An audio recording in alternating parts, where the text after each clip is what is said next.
Not only was it highly unusual for the state board to table TPS accreditation from last month to today, what transpired today even more so, approving TPS accreditation with immeasurable stipulations and what boils down to multiple threats. This district will be a successful district by the end of this year. Walters outlining again what he deems multiple failures his critics call a baseless political stunt. I'm willing to do anything to turn this school around.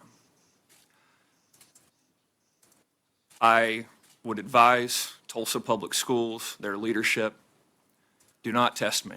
The Board of Education's general counsel reminded the board the accreditation office just makes recommendations and then added his own deficiency. But it is ultimately the state board that's the accrediting agency and not the staffers in the agency. Tulsa board members made pleas for accreditation, except Elena Ashley, who agreed with Walters. The board follows with a lengthy Q&A. TPS board president Stacy Woolley reminded the board they didn't know they would be able to speak today, therefore weren't prepared for questioning. How, in the short term, in the next few months, what the goal is to get kids reading. I am actually a speech pathologist and a dyslexia interventionist.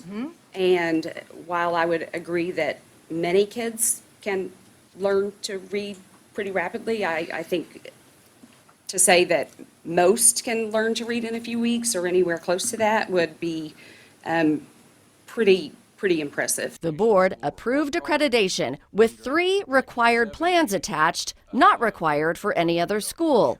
A plan to train teachers on the science of reading, a corrective plan for the F-rated schools at TPS, and an embezzlement prevention plan, all with monthly progress reports. Walters then altered his 1 school year timeline. We need a timeline. I would advise 3-4 months. Representative Regina Goodwin and multiple parents then expressed anger and frustration. I want you to focus. I want you to drop the nonsense culture wars. You don't just say, I'm going to give you 3 or 4 months and you better perform or else. What kind of plan is that? Representative Goodwin also called on Walters to practice what he preaches when it comes to transparency, saying he is not communicating with her and does not return her phone calls. In Oklahoma City, Erin Christie, 2 News Oklahoma.